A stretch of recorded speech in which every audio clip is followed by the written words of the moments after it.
I truly believe that some 8 to 12, maybe even older boy is very excited reading this passage because it seems that Jesus advocates the not washing of hands or the not having to do your dishes or any other such hygiene thing that how many times, parents, are you tired of saying, did you wash your hands after doing that? Which really works well for me as well, since dishes and laundry are kind of a pain. And this passage on hygiene practices actually seems perfectly placed in that we're in the height of flu season. So many of our family and friends have been hit with colds, with flu, with sickness, with illness. We know what it is to be sick. Some of us know a little too well. And so the idea that the disciples might eat their food without first washing their hands, maybe it did the same thing it did for me when I read it, a silent ugh shuddering through you. Did Jesus really just say that? And with my 21st century mind, and I bet a few of you as well, I wonder exactly what's going on here. Because it can't possibly be about washing hands. That's just common sense. You wash your hands. We have to keep ourselves clean and healthy. Now, that's why when I read this, I have to dig just a little bit further. And upon digging a little bit further, I've discovered that what is simply being discussed here is more than washing of hands for hygiene. See, the practice of washing hands in this story is perhaps even more strongly a spiritual health issue. In the Jewish culture, we have two different types of law. There's written Torah law, which is found and it's practiced, but it isn't always as specific as people would like. And so over the centuries, upon reading the written law, the rabbis and the teachers and the elders have interpreted it. And they've broken it down into details of this is how you actually practice this in real life. And so they've taken what is a law and then made little laws to go with it. And washing of hands is one of those little laws that go with it. It's oral tradition, which is very important. But we have to kind of understand where it comes from. Because the washing and the ritual cleansing was something reserved for the priests in the temple before they come to God.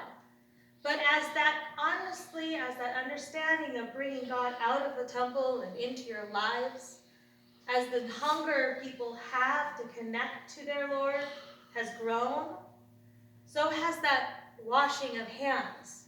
The ritual washing has made it into the home. And so the Jewish people wash everything is part of this ritual washing. And this is an important understanding to have because we so often label the Pharisees as judgmental, law followers. But in the strictest sense, Jesus and the Pharisees are after the same thing. They are looking at life with the desire to be so devoted to God that every bite taken is in obedience with God. Clean hands, connect me to God. This isn't just about dirty hands. It's the state of spiritual health that is at risk, and therefore the state of your health with the community to God. Dirty hands keep us from relationship. They keep us from being connected to God. Following the law, then, is the way to connect to God, to connect to community. Because otherwise, your hands are defiled. And it's important then that we break down that meaning of defiled. Because to be defiled in this community isn't about committing a sin. I think sometimes we think it's about doing wrong, and that defiles us before God. We can't stand right and perfect before God, therefore we're defiled, we have to become cleansed. We attach it to create in me a clean heart. And there's some of that there, but in this culture, to be defiled is to be labeled unclean for some reason or another. And so think back on the stories we've talked about in Mark and all the different people Jesus has come in contact with. The tax collectors who were defiled with their work. The man at the tomb who is defiled because he lives among the dead. The woman on her menstrual period for 12 years has been defiled and therefore separated from the community. Even Jesus walking into a bedroom of a little girl who has recently died is an act of walking into a place that is defiled, of making himself unclean. And so this understanding of unclean goes further than just the sin in our lives to the act of actually coming in contact with a contagion, which we can all kind of understand because we wash our hands to keep ourselves healthy, to keep ourselves from coming in contact. Because of the contagion, being defiled then keeps a person apart from God and then apart from the community. God, because the person can't come to God unclean. God can't come in contact with unclean. You have to be clean. The community, because of the risk of contamination. If I but touch someone with unclean hands, I make them unclean themselves. I can't pass that sickness on. So they're separated. To be defiled, then, is to be put up with a barrier between you and the relationships you're meant to be in. And so understanding that understanding of defiled, I think, gets us a little bit closer to what Christ is actually getting at. Jesus isn't actually condemning the ritual practice of hand washing. He isn't actually looking at keeping of traditions as a negative. Instead, he is looking at the motivation of the heart, the reason behind the washing of hands. Jesus is looking at the heart and the deeper implementation of the word defiled. He is looking at what we've done with it, and he has a few questions that he wants to ask. And I think that what Jesus points out in here is probably the most challenging part of this whole thing. The rules of cleansing have become so important that the actual focus has become blurry.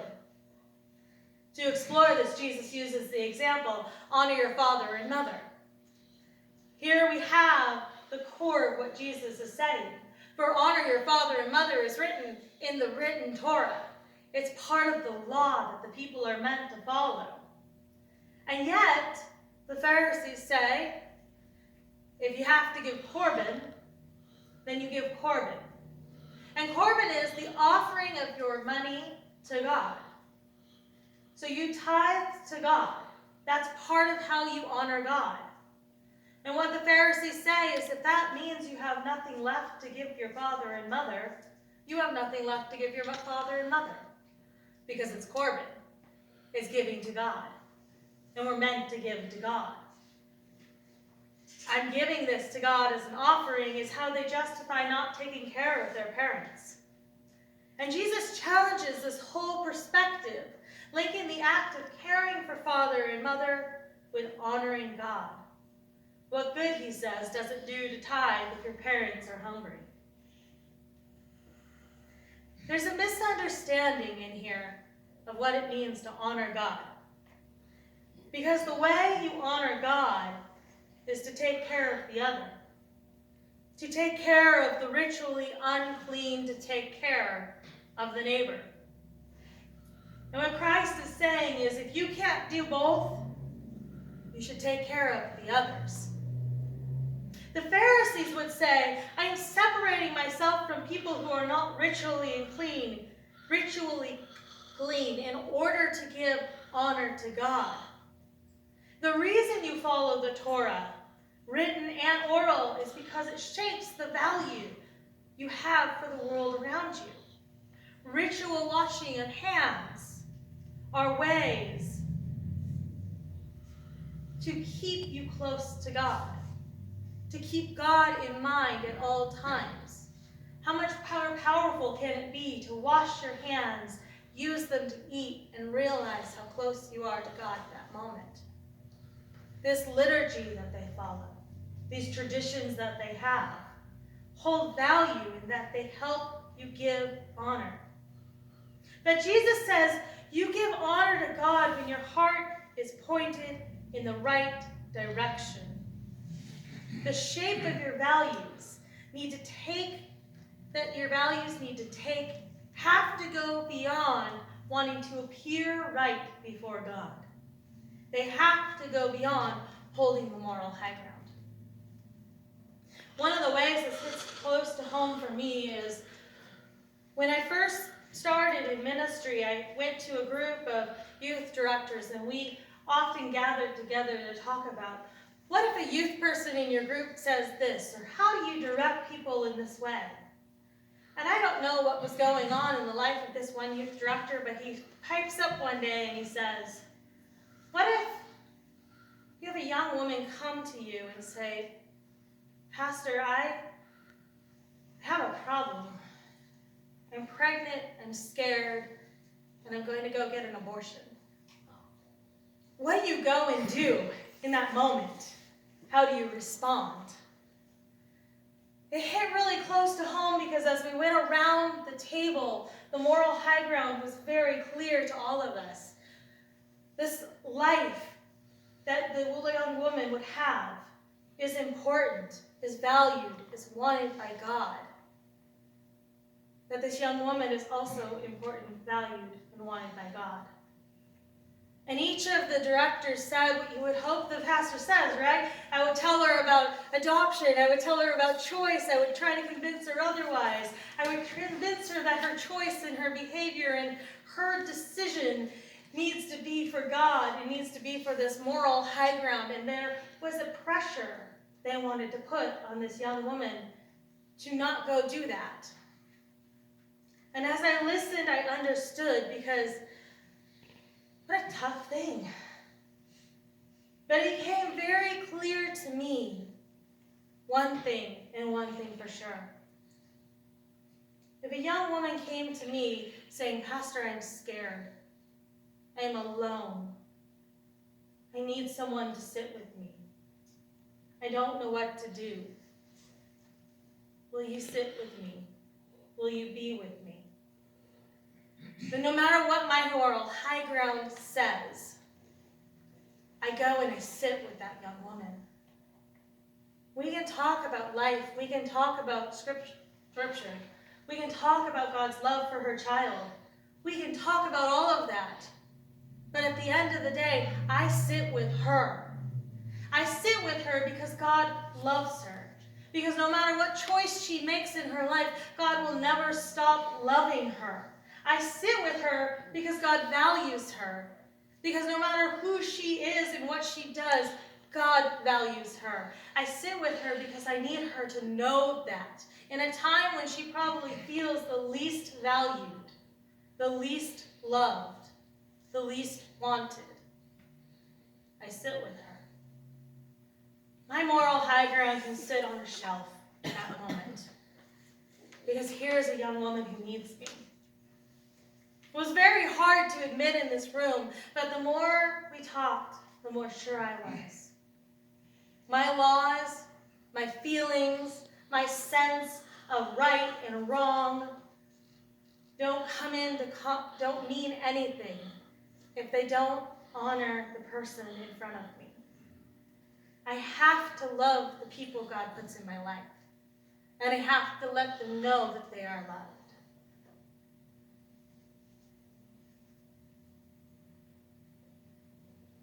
There are plenty of ways we try to hold the moral high ground.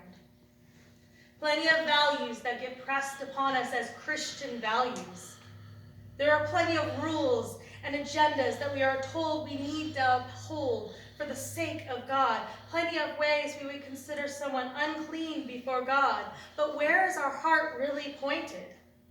What are we really making the center of our story? Are we really so concerned with being right before God that we would turn away the defiled? Where our heart is pointed, where our heart is tuned, that is where our heart will go. The things we hold in the heart always come out.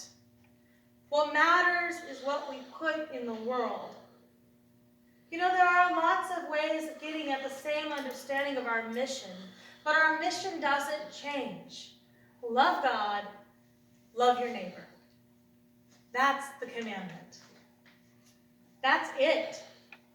That's what we're meant to get to. It's not that ritual cleansing is problematic. It's that the practice held to the disregard of the neighbor is what is a problem. The practice which is meant to draw a person closer to God can't be more important than the ones that God has created. They go hand in hand. How much of the world should we really wash off in order to fully be ritually clean? How much of the world should we disregard?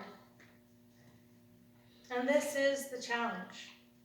Because the things that we put our energy and time into show our love and our focus. Jesus and the Pharisees are both concerned about what we're putting into the world. But Jesus is saying, when we are faced with the choice between observing tradition, upholding our institutions, hanging on to our agenda, or caring for our neighbors and joining others in relationship, we always choose relationship. Because it's in relationship that God transforms. It's in relationship that God's life can be heard. It's in relationship that we are saved. I invite you to find the person who needs your relationship, who needs your love, and who needs to know that they are loved, and sit with them. Let your hands be defiled. Let your moral high ground be lowered. Just join somebody. Because when you join them, that truly is bringing God's love into their life. And that is where life transforms. Amen.